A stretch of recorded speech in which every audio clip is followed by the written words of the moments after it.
आजको हाम्रो नियमित प्रस्तुति 6 प्रश्नमा स्वागत छ। नमस्कार, म नवराज चालिसे। दर्शकबिन, आज फागुन 7 गते प्रजातन्त्र दिवस। नेपाली नागरिक, नेपाली जनता, नेपाली समाज र नेपालको राजनीतिक जीवनमा आजको दिनलाई महत्त्वपूर्ण ऐतिहासिक दिन मानिन्छ।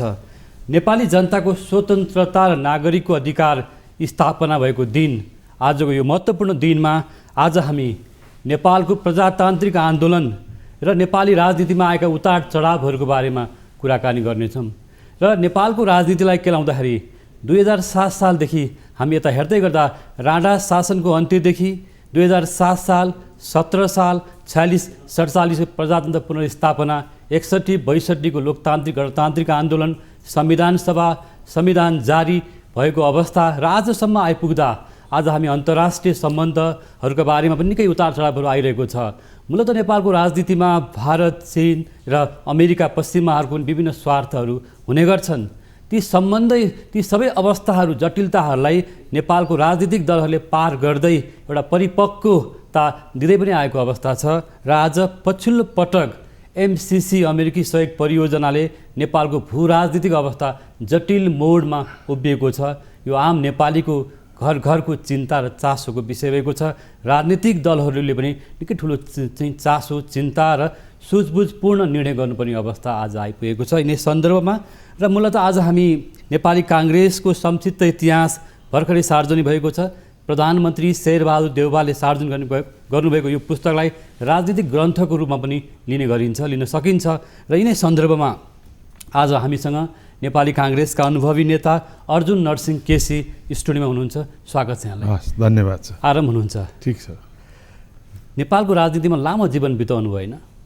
अब लामो जीवनै भन्नु पर्यो। पहिलोचोटि म विद्यार्थी हुँदै 2018 साल वैशाख 2 गते 17 सालको राजाको निरङ्कुशताको विरुद्धको पर्चा छर्ने क्रममा जेल बसेका थिएँ। त्यो यात्रालाई निरन्तर रूपले हेर्ने हो भने नि अब त 60 वर्षै पुग्नु लाग्यो। त्यस कारणले लामो जीवन यात्रा। मूलतः आज हामीसँग, तपाईँसँग विशेष गरेर नेपालको राजनीति अथवा विभिन्न क्षणहरू भन्दा पनि यहाँले भर्खरै नेपाली काङ्ग्रेसको संक्षिप्त इतिहास जुन बाहिर ल्याउनु भएको छ, प्रधानमन्त्रीले विमोचन गर्नुभयो, यो किताब बाहिर आएको छ। एउटा राजनीतिक ग्रन्थको रूपमा पनि छ, ठुलो साइजमा छ। आज यो पुस्तक लेख्न कसरी भ्याउनुभयो? यहाँ दिनरात राजनीतिक जीवनमा पनि सक्रिय हुनुहुन्छ, यहीँबाट कुराकानी गरौँ।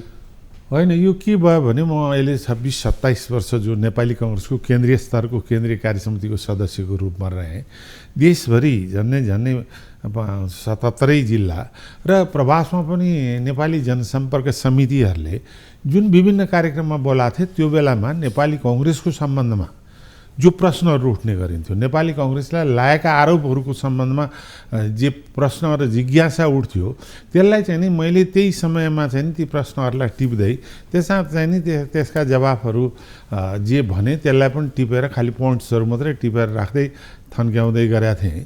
त्यो लामो यात्राको क्रममा यो अहिले तपाईँले नेपाली काङ्ग्रेसको यो संक्षिप्त इतिहासलाई हेर्नुहुन्छ भने एउटा त नेपाली काङ्ग्रेसमाथि लागेका विभिन्न कालखण्डका आरोप प्रत्यारोपहरू जुन छ त्यसलाई चाहिँ नि वास्तविकता के हो भनेर स्पष्ट पार्ने कोसिस गरिएको छ भने, दोस्रो नेपाली काङ्ग्रेसको जन्मदेखि 13औं महाधिवेशनसम्म उसले लिएका सिद्धान्त नीतिगत रूपबाट चाहिँ जो स्पष्ट अवधारणाहरूको बारेमा चर्चा गरिएको छ भने, अर्को नेपाली काङ्ग्रेसको समाजवाद को 2012 सालमा वीरगञ्ज अधिवेशनले स्थापित गरेपछि त्यसपछि निरन्तर उसका दृष्टिकोण र दर्शनहरूलाई यसमा प्रस्तुत गर्ने कोसिस गरिएको छ भने, अर्को महत्त्वपूर्ण कुरा चाहिँ नि के छ भने, यसमा मलाई लागेको चाहिँ नि इतिहासमा विलुप्त भएका धेरै व्यक्तित्वहरू जसले 2007 सालको क्रान्ति र परिवर्तनको पृष्ठभूमिमा अत्यन्त ठुल्ठुलो योगदान गरेका छन्। ती योगदानहरू नेपालभित्र मात्रै होइन,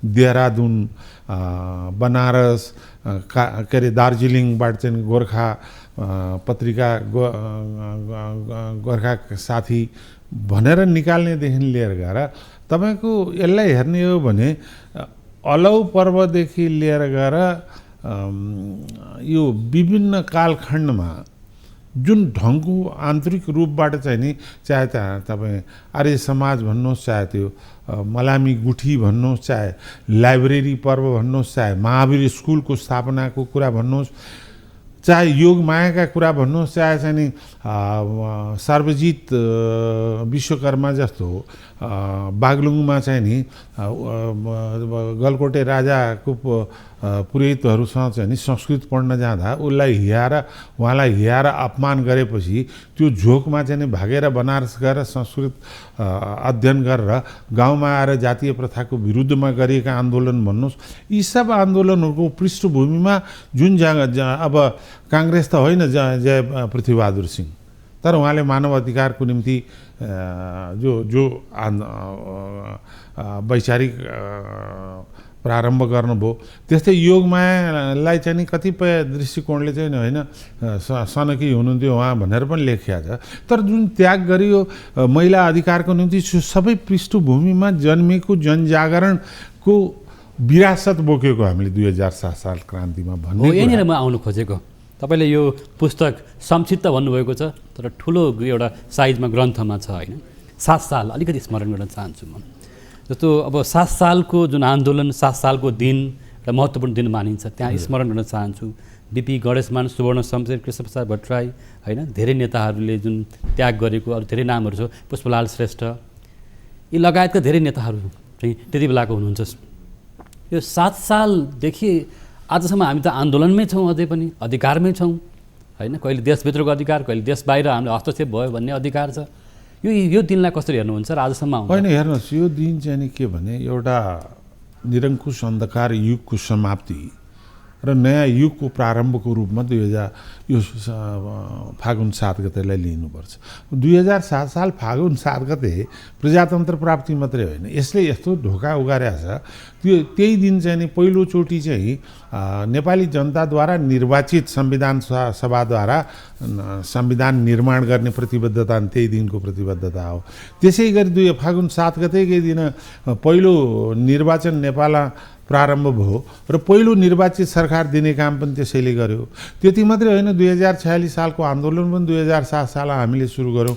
यसरी हेर्ने हो भने 2007 साल र नेपालको प्रजातान्त्रिक आन्दोलन खालि 2007 साल फागुन 7 गते मात्रै होइन, हरेक फागुन 7 गते एउटा ऐतिहासिक र नेपाललाई निरङ्कुश युगको लाई समाप्त गरेर आधुनिक प्रजातान्त्रिक नेपाल निर्माण गर्नको निम्ति यसले जुन योगदान गरेको छ र आज हामीले जे प्राप्ति गरेका छौँ, ती सम्पूर्ण प्राप्तिको मूल प्रस्थान बिन्दु 2007 साल हो। कहिलेकाहीँ 2007 सालको क्रान्तिलाई चाहिँ नि पन्छाएर चाहिँ नि यो जनआन्दोलन दोस्रो भनेर भन्यो नि 2062-63लाई। जनआन्दोलन दोस्रो हो भन्दै 46-47 को आन्दोलन कहाँ पुग्यो, 2007 सालको आन्दोलन कहाँ पुग्यो, त्यसलाई न्यूनीकरण गर्ने प्रयत्न नभएको होइन। फागुन 7 गतेलाई चाहिँ नि पन्छाउने कोसिस पनि केही समय भयो 2062-63 पछि। तर के छ भने यसको ऐतिहासिक महत्त्व, आज हामी जे छौँ, हामीले जे प्राप्ति गरेका छौँ, जुन युगमा चाहिँ हामी प्रवेश गरेका छौँ, त्यो लोकतान्त्रिक अधिकारको प्रारम्भ, चाहे हामी हिमालका खोजमा बस्ने नेपाली हौँ, चाहे पहाडका कन्दरामा बस्ने हौँ, चाहे चाहिँ मधेस तराईका समथर मैदानमा बस्ने हौँ, जुनसुकै जात धर्म र भेषका नेपालीहरू नेपाली हौँ, राष्ट्र निर्माण र निर्णयको प्रक्रियामा हामी अंशिदार हौँ, साझेदार हौँ भनेर नेपाली जनताको हक अधिकार स्थापना भएको दिन हो र त्यसले प्रारम्भ बिन्दु गरेको छ। प्रारम्भ नै अन्तिम त हुन्न, त्यो प्रारम्भबाटै विकसित हुँदैखेरि आज हामी यहाँ पुगेका छौँ। त्यसैले आजको दिनलाई हामीले स्मरण गर्दाखेरि चाहिँ नि यी सबै ऐतिहासिक पृष्ठभूमिमा बिर्सेका मान्छेहरू, अब अहिले तपाईँले जो नाम लिनुभयो राष्ट्रिय मूर्धन्य नेतृत्व गरेका ती उहाँहरूको आफ्नो ठाउँ छँदैछ। शहादत प्राप्त गर्ने राष्ट्रिय रूपबाट चर्चित शहीदहरूको आफ्नो महत्त्व छँदैछ। उहाँहरू बाहेक पनि त्यसमा पुस्तकमा धेरै कुरा उल्लेख गर्नुभएको छ, त्यो कुरा हामी उल्लेख गर्छौँ। अलिकति हामी 7 सालमा लड्यौँ होइन, प्रजातन्त्र चाहिँ एउटा हासिल गऱ्यौँ होइन, एउटा जनताको अधिकार। हामी 17 साल त्यही अवस्था भयो र यहाँले भन्नुभयो 46-47 होइन, 62-63 अथवा हामी गणतान्त्रिक आज युगसम्म आइसक्यौँ। हामी क्रान्ति नै गरिरहेछौँ। आखिर जनताले के पाए?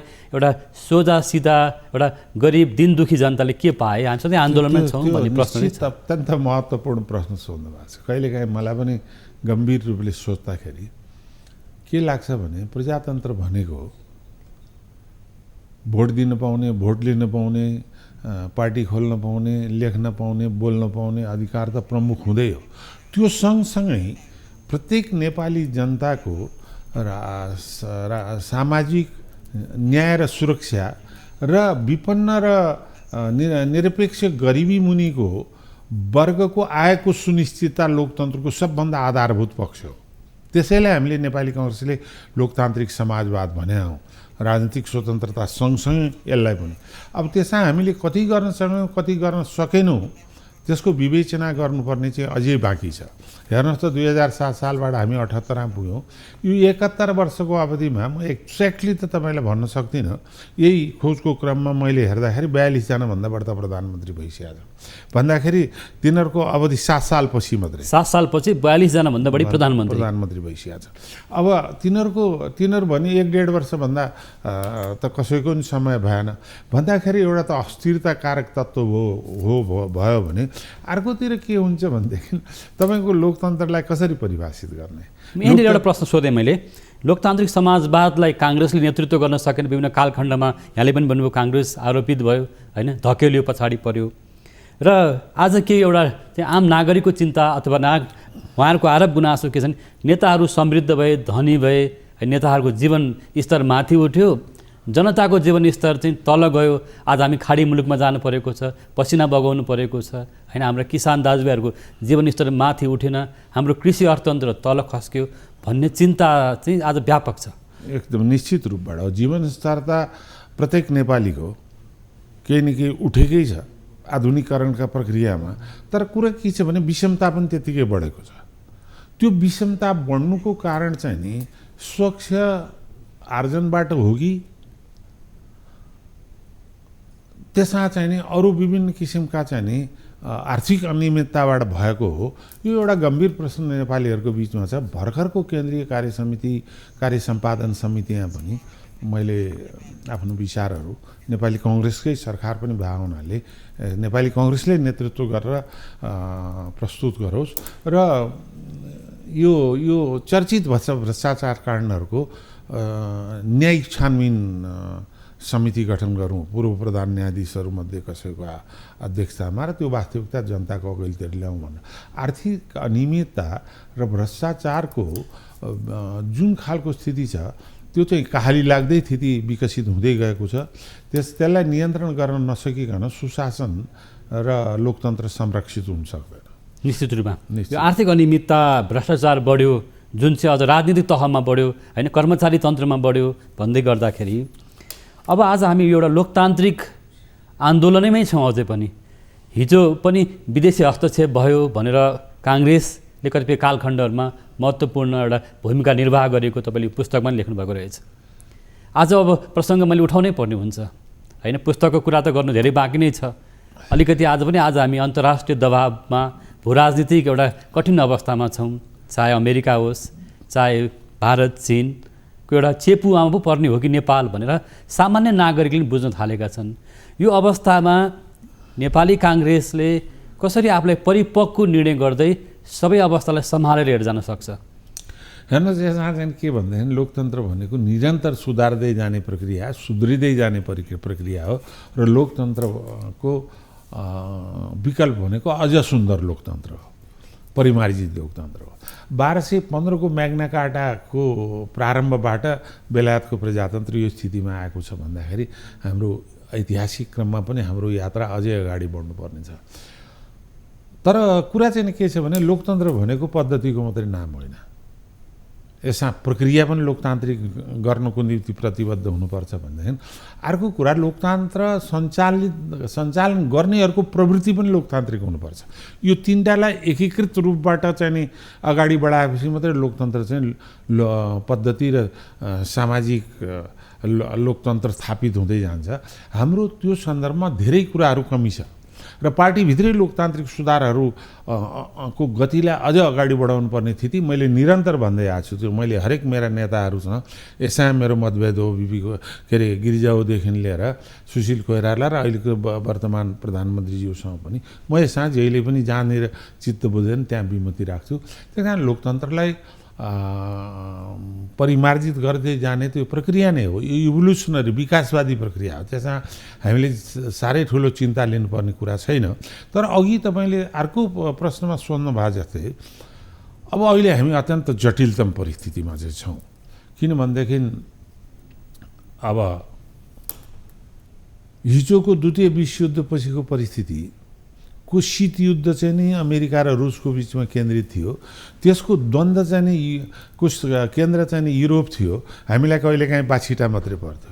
अहिलेको विश्व राजनीतिक परिवेश चाहिँ कसरी बदलिएको छ भने अमेरिका र चीनको बिचको तीव्र शीतयुद्ध र तनावको स्थिति र अर्कोतिर हाम्रा दुईटै छिमेकीहरू विश्व समुदायमा उदीयमान रूपले विश्व शक्तिको रूपमा आफूलाई प्रस्तुत गर्दै गरेका र युद्धस्तरीय द्वन्द्वमा रहेका स्थितिमा नेपालले अत्यन्त सन्तुलित, संयमी, मर्यादित कदम चालेर चाहिँ यसलाई सन्तुलन गर्नुपर्छ र त्यो सन्तुलन गर्ने काम नेपाली कांग्रेसले गर्न सक्छ भन्ने मलाई चाहिँ विश्वास छ। यसको तीनटा इतिहासको नेतृत्व गरेको र हिंसात्मक पक्षलाई पनि लोकतान्त्रिककरण गरेर विश्वमा आफ्नो साख लोकतन्त्रको जो स्थापित गरेको छ, त्यसले गर्दा युरोप अमेरिकालाई सन्तुलन गर्न सक्छ भने हाम्रो दुईटै छिमेकीसँग जस्तो हामी ग्लोबल पावरको बिचमा छौँ आज। अहिले अत्यन्त अमेरिका र चीनको ग्लोबल पावर हुँदा हामी खेलाँची गरे जस्तो हामीको अपरिपक्वको एउटा कूटनीतिक चाल देखिन्छ कि यसमा नेपाली कांग्रेस नेतृत्वमा छ नि त आज, होइन? अब यसलाई हामीले सन्तुलन गर्नुपर्छ। सन्तुलन समन्वय सिवाय युरोप अमेरिकादेखि हाम्रा दुईटै छिमेकीसँगको असल सम्बन्ध र सन्तुलन हाम्रो परराष्ट्र नीतिको मूल आधार हुनुपर्छ। तर कुनै पनि देशको परराष्ट्र नीति भने राष्ट्रिय स्वार्थबाट प्रेरित हुन्छ। राष्ट्रिय स्वार्थ तर हामी कहाँ के देख्यौँ परराष्ट्र मामिलाको विषयमा कुरा गर्दा हिजो एमालेको सत्ता हुँदा एक खालको देखिन्छ, माओवादी हुँदा एक खालको, कांग्रेस हुँदा एक खालको, आज एमसीसीमै देख्यो नि, होइन हामीले हस्ताक्षर गरे होइन अघिल्लै कालमा भन्ने जुन खालको यो एउटा हाम्रो एउटा संयुक्त एउटा त्यो राष्ट्रिय सहमति देखेन नि त। यो सबभन्दा दुःखद पक्ष हो। परराष्ट्र नीतिका सम्बन्धमा दलहरूको बिचमा सैद्धान्तिक मतमतान्तर र विभाजित मानसिकता भए पनि परराष्ट्र नीति र राष्ट्रियताको प्रश्नमा एक ठाउँ उभिनुपर्छ। तपाईँले एमसीसीकै कुरा ल्याउनु हो। यो एमसीसी बाबुराम भट्टराईजी प्रधानमन्त्री हुँदा प्रारम्भ भएको, त्यसपछि आएर यसमा खिलराजी पनि को सरकार पनि संलग्न छ। त्यसपछि आएर चाहिँ नि यो माओवादी केन्द्रको वर्षामान पुन र कृष्णबहादुर महरा स्वयं प्रधानमन्त्री अर्थमन्त्री हुँदा उहाँहरूको संलग्नता छ। अब एमालेको त कुरै छाडिदिनुहोस्, त्यो एमालेकै समयमा संसदबाट अनुमोदन नहुने सम्झौता थियो। पछि एमालेकै सरकारको पालामा संसदबाट पनि अनुमोदन हुने थप व्यवस्था त्यसमा जोडिया हो। र मलाई सम्झना भएअनुसार 2076 साल जेठ 30 गति कहिले तत्कालीन एमालेको सरकारको तर्फबाट अर्थमन्त्री युवराजीले संसदमा पेश गर्नुभएको एमसीसीवाला प्रस्ताव हो। भनेपछि एमसीसी युवराज खतिवडाले नै पेश गर्नुभएको संसदमा। म एक्ज्याक्टली भन्न सक्दिनँ। आज अब कांग्रेस त अप्ठ्यारोमा छ आज। त्यसैले दुःखद पक्ष के भनेदेखि यसलाई यसको सम्बन्धमा फेरि म तपाईँलाई यो पनि बताउँछु कि जनस्तरमा तीव्र ध्रुवीकरण, विवाद र नकारात्मक प्रभावहरू छरिएको छ। त त्यसलाई चाहिँ नि के छ भने नेपाली जनताको सर्वोच्चता र सार्वभौमिकताको प्रतिनिधि संस्था त संसद हो नि। संसदमा यसलाई प्रस्तुत गर्ने र छलफल गरेर नेपाली जनताको प्रतिनिधिले हुने या नहुने टुङ्ग्याउने कुरा नै संसदमा प्रस्तुत गर्न नदिने कुरा चाहिँ नि दुःखद मात्रै होइन, लोकतन्त्रमाथिको अपमान हो र लोकतन्त्रलाई नै खिल्ली उडाउने काम भएको छ। एकातिर प्रमुख प्रतिपक्षी संसदै चल्न नदिने, अर्कोतिर गठबन्धनै भित्र रहेर पनि प्रस्तुत गर्नुहुन्न भन्ने कुराको चाहिँ नि लोकतन्त्रमाथि मात्रै होइन नेपाली जनता र संविधानमाथि नै चुनौती र अपमान गरेको छ। किनभने प्रस्तुत गरौँ, छलफल गरौँ, प्रधानमन्त्रीजीले सार्वजनिक रूपबाट भन्नुभएको छ त। वही प्रधानमन्त्री हुँदाखेरि अर्थमन्त्री ज्ञानेन्द्रजीले त्यो प्रस्तुत गर्नुभयो। अहिले 4 वर्षसम्म आउँदा नि त्यसलाई प्रस्तुत पनि नगर्ने कुरा त उहाँको र सरकारको नैतिकताभित्र परेन। प्रस्तुत गर्दाखेरि संसदले जे निर्णय गर्छ त्यही अन्तिम निर्णय स्वीकार्न त हामी सबैले पर्छ। त्यस कारणले मेरो विचारमा भनेपछि काङ्ग्रेसले टेबल गर्नुपर्छ भन्ने पक्षमा होइन, टेबल त पहिल्यै भइसकेको छ र यो टेबल गर्नु त दायित्व हो। किनभने अन्तर्राष्ट्रिय लेभलमा राज्यले कुनै सम्झौता गरिसकेपछि त्यो सम्झौता अनुसार प्रारम्भ पनि नगरिकन चुप लाएर बस्ने भन्ने कुरा चाहिँ हुँदैन। म यो विषयमा आउँछु। दर्शकवृन्द, हामी हाम्रो नियमित प्रस्तुति 6 प्रश्नमा छौँ। आज प्रजातन्त्र दिवस फागुन 7 को सन्दर्भसँगै नेपालको भू राजनीतिक जटिलता र कठिनाइमा अब राजनीतिक दलहरू कसरी नेतृत्व गर्छन् अथवा निर्णय गर्छन् भन्ने सन्दर्भमा नेपाली काङ्ग्रेसको नेता अर्जुन नरसिंह केसी स्टुडियोमा हुनुहुन्छ। पालो भएको छ ब्रेकको।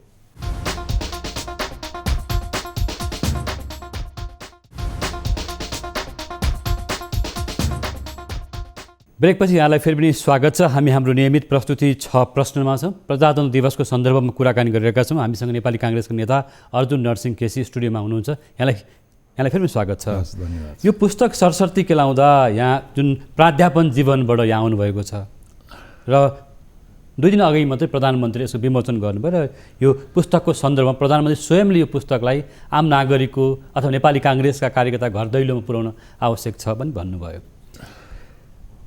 एउटा प्राध्यापन जीवनबाट राजनीतिक जीवनमा आउनुभएको र हरेक दिन तपाईँको एउटा खरो अभिव्यक्ति पनि आइरहेकै हुन्छ। यो पुस्तकमा तपाईँले समेट्न खोज्नुभएको कुरा के हो? यो पुस्तक किन बाहिर ल्याउनु भयो? सबभन्दा पहिलो कुरा त म प्राध्यापनबाट राजनीतिक जीवनमा आएको होइन, राजनीतिक जीवनबाट बिचको बेलामा चाहिँ प्राध्यापन गएँ केही समय, र केही समय त मैले वकालत पनि गरेँ। अब यसमा चाहिँ नि यो किताबमा चाहिँ सबैभन्दा ठुलो कुरा त एउटा त मैले भने 1 नम्बरमा चाहिँ नि विलुप्त भएका जसले अत्यन्त ठुलो योगदान गरेका छन्, जस्तो माइनबहादुर खत्री कति अहिलेको आधुनिक इतिहासकारले सम्झन्छन्, उहाँ पहिलो जेलमा मर्ने शहीद हुनुहुन्थ्यो। त्यस्तै कि कृष्णलाल अधिकारी पहिलो साहित्यकार जेलमा शहादत प्राप्त गर्ने हुनुहुन्थ्यो। यस्ता धेरै कुराहरू जो छुटेका छन्, जसले निरन्तर रूपबाट यो आफ्ना योगदानलाई चाहिँ नि दिए तर बिर्सिएका छन्, तिनलाई समेट्ने काम र त्यो पृष्ठभूमि र त्यो शक्तिले पनि 2007 सालको क्रान्तिलाई सफल बनाउन जनजागरण र चेतना अभ्युदयको निम्ति योगदान गरेका छ भनेर त्यो विलुप्त शहादत योगदान दिनेहरूको एउटा पक्ष भयो। मैले त्यसलाई सकेसम्म मैले जाने बुझेसम्म खोजेर त्यसलाई राख्न खोजेको छु। दोस्रो कुरा चाहिँ नेपाली काङ्ग्रेसको सुरुदेखि 2टा काङ्ग्रेस, राष्ट्रिय काङ्ग्रेस र प्रजातान्त्रिक काङ्ग्रेसको 2टा राष्ट्रिय काङ्ग्रेस गान्धीवादी दृष्टिकोण अहिंसात्मक धारणाबाट अभिप्रेरित थियो भने प्रजातान्त्रिक काङ्ग्रेस सुभाषचन्द्र बोसबाट क्रान्ति बिना चाहिँ नेपालमा प्रजातन्त्र प्राप्त गर्न सकिन्न भन्ने बाट उद्गम भएको थियो। तर 2टाको बिचको चाहिँ नि एकतादेखि त्यसको यात्राको 13औं अधिवेशनसम्म चाहिँ नि सकेसम्म भएका केन्द्रीय पदाधिकारीहरू, केन्द्रीय समितिका सदस्यहरूदेखि लिएर त्यसले लिएका नीतिगत निर्णयहरूलाई चाहिँ केन्द्रित गर्ने मैले प्रयास गरेको छु र व्यक्तिहरू पनि त्यसमा यो प्रक्रियाको संलग्न छन् भनेर। अर्को कुरा चाहिँ नि 12 सालमा वीरगञ्ज अधिवेशनदेखि नेपाली काङ्ग्रेसले प्रारम्भ गरेको समाजवाद र त्यो समाजवादको परिवेशलाई चाहिँ नि र नेपाली काङ्ग्रेसमा लोकतान्त्रिक समाजवादमा विचलन आएको देखिन्छ। काङ्ग्रेसले किसानको मुद्दा उठाउन सकेन, काङ्ग्रेसले श्रमिक मजदुरका विपन्न वर्गको मुद्दा उठाउन सकेन, समृद्धिको नारा अगाडि ल्याउन सकेन भन्ने आरोप काङ्ग्रेसमाथि छ नि त। त्यो आरोप छ त। त्यसमा चाहिँ नि के भनेदेखि अर्को चाहिँ नि एउटा त नेपाली काङ्ग्रेसको दर्शन, चिन्तन, व्यवहार र नेताहरूको निर्देशन बेला बेलाको कुरा भयो। त्यसपछि आएर नेपाली काङ्ग्रेस र हाम्रा अन्तर्राष्ट्रिय सम्बन्धहरू, 2टा छिमेकीसँग सम्बन्धको विषयलाई छोटो भनेर मैले चर्चा गरेको छु। त्यसपछि नेपाली काङ्ग्रेस र महिला, नेपाली काङ्ग्रेस र मधेस, नेपाली काङ्ग्रेस आदिवासी जनजाति, नेपाली काङ्ग्रेस दलित, नेपाली काङ्ग्रेस मजदुर, नेपाली काङ्ग्रेस र किसानका कुराहरू पनि मैले त्यसमा उल्लेख गरेको छु। तर आज काङ्ग्रेस त मधेसमा कमजोर देखियो नि, होइन? कमजोर त होइन, हामी बिचबिचमा केही चिप्लेका छौँ। हामीले आफूलाई सुधार गर्नुपर्ने आवश्यकता छ र नेपालको इतिहासलाई चाहिँ नि म नेपाली काङ्ग्रेस भएर मात्रै भने होइन, ल इतिहासको कुनै पनि पक्ष चाहिँ नि लोकतान्त्रिक नेपालको इतिहासको पक्षलाई हेर्नुभयो भने त्यहाँ नेपाली काङ्ग्रेसलाई छुट्याएर इतिहास कहीँ पाउन सक्नुहुन्छ? त्यो एक अर्कासँग अन्योन्याश्रित नेपालको राजनीति नेपाली काङ्ग्रेस जोडिएको छ।